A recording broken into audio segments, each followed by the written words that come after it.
MP farming 47 में आप सभी का एक बार फिर से स्वागत है।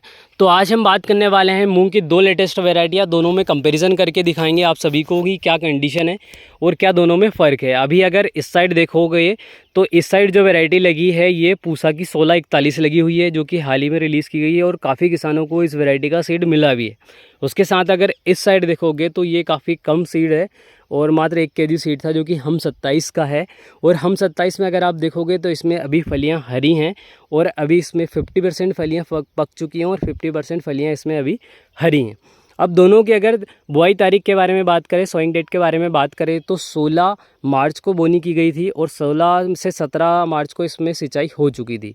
अब दोनों में अगर देखा जाए तो दोनों को 61 से 62 दिन कंप्लीट हो चुके हैं, 60 से 61 दिन पूरे कंप्लीट हो चुके हैं। और दोनों में अगर देखा जाए तो ये जो वैरायटी है काफ़ी ज़्यादा अर्ली है। जो किसान विराट को पसंद करते हैं, अभी तक मतलब विराट कोहली नहीं, जो किसान विराट मूंग को पसंद करते हैं वो इस वैरायटी को लगा सकते हैं, क्योंकि ये जो वैरायटी है काफ़ी ज़्यादा अर्ली आती है।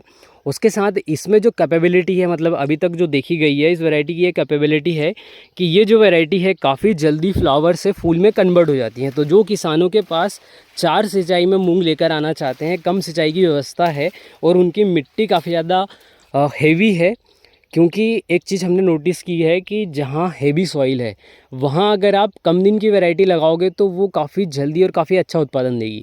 लेकिन ऐसी मिट्टी जहाँ की हल्की मिट्टी है वहाँ अगर आप लॉन्ग ड्यूरेशन वाली वैरायटी लेते हो, जैसे 70 दिन की वैरायटी लेते हो, 75 दिन की वैरायटी लेती हो, तो इसमें क्या है कि उसमें स्ट्रेस सहन करने की क्षमता थोड़ी सी ज़्यादा आती है। मतलब अगर आपके पास पानी की व्यवस्था अगर थोड़ी बहुत ऊपर नीचे हुई तो जो ज़्यादा दिन की वैरायटी है वो थोड़ा सा स्ट्रेस सहन कर सकती है। अब अगर 1641 के बारे में बात करें तो इसकी फलियां कुछ इस तरीके की हैं और इसमें हल्का सा कर्व आता है बिल्कुल एंड में यहाँ पर हल्का सा कर्व आता है। जिस प्रकार से उंगली रहती है, अपनी एक उंगली जो रहती है लास्ट में, इसमें हल्का सा आपको कर्व दिखेगा लास्ट में यहाँ पे। तो ये जो कर्व रहता है इस प्रकार से इसकी फलियाँ हैं और सीड का साइज़ काफ़ी मीडियम है, मतलब काफ़ी ज़्यादा बोल्ड भी नहीं है, क्योंकि अगर हम 27 से कंपैरिजन करके देखें तो हम 27 का सीड काफ़ी ज़्यादा बोल्ड आता है।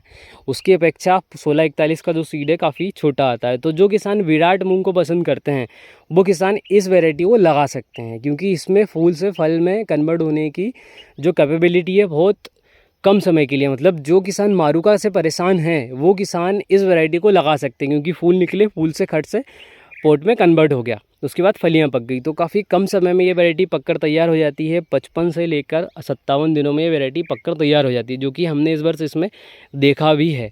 बाकी आप कमेंट बॉक्स में बता सकते हैं कि ये वैरायटी किस प्रकार से चलती है। उसके साथ अगर हम 27 के बारे में बात करें तो ये जो वैरायटी है अपने आप में एक बहुत बड़ी मिसाल है, क्योंकि देखिए ये जो वैरायटी है ये 45 डिग्री से लेकर 48 डिग्री तक टेम्परेचर में भी ये वैरायटी पककर तैयार हो जाती है। दूसरी चीज़ ये कि इतना ज़्यादा टेम्परेचर होता है उसके बाद ही पककर तैयार हो जाती है। अगर हल्का सा लाइट भी जल रहा है, अगर आपने इसमें अंधेरे में लगा दिया या फिर पाली हाउस में लगा दिया जहाँ प्रकाश आता ही नहीं है, धूप निकलती ही नहीं है, धूप आती ही नहीं है, तो इसमें अगर आप एक लाइट जला दोगे तो भी ये वैरायटी पककर तैयार हो जाएगी। उसके साथ ही दूसरी जो वैरायटियाँ हैं उसमें जो प्रोटीन कंटेंट है वो 23% पाया जाता है, 22 से 23%।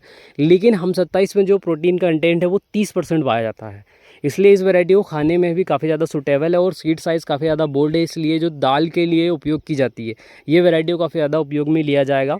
और बोल्ड सीड अगर है तो इसका सीधा सा गणित रहता है कि जितना बोल्ड सीड रहेगा उतना प्रोडक्शन ज़्यादा आएगा। ये चीज़ें हमने अभी तक नोटिस की हैं। बाकी आप अपनी जो राय है, अपना जो सुझाव है वो कमेंट बॉक्स में कमेंट करके आप बता सकते हैं। बाकी ये जो वैरायटी है 55 से 57 दिन में पककर तैयार हो जाती है। ये जो वैरायटी है हम 27, ये जो वैरायटी है ये लगभग 65 से लेकर 70 दिनों में पककर तैयार होगी। बाकी आप दोनों में से कौन सी वैरायटी आपको सूटेबल लगी है कमेंट बॉक्स में कमेंट करके ज़रूर बताना, क्योंकि एक वैरायटी कम दिनों की है, दूसरी वैरायटी अधिक दिनों की है, दोनों का पोटेंशियल अलग अलग आएगा। लगभग प्रोडक्शन के मामले में अगर वैरायटी देखी जाए 1641 को, तो ये वैरायटी भी काफ़ी हाई लेवल की रहेगी, लगभग 8 कुंटल प्लस इसका प्रोडक्शन रहेगा।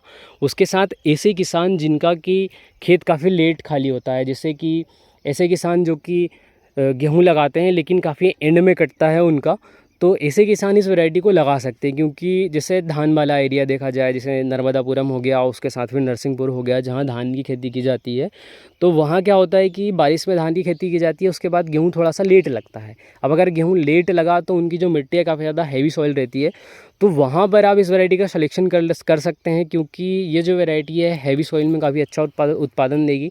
दूसरा ये कि कम दिनों की वैरायटी में क्या होता है कि मारुका इल्ली का अटैक भी काफ़ी कम रहता है, क्योंकि फ्लॉप अगर ज़्यादा टाइम रहेंगे तो उसमें थोड़ा सा मारुका का अटैक ज़्यादा टाइम रहता है, इसलिए ये वैरायटी मुझे ज़्यादा पसंद आई है।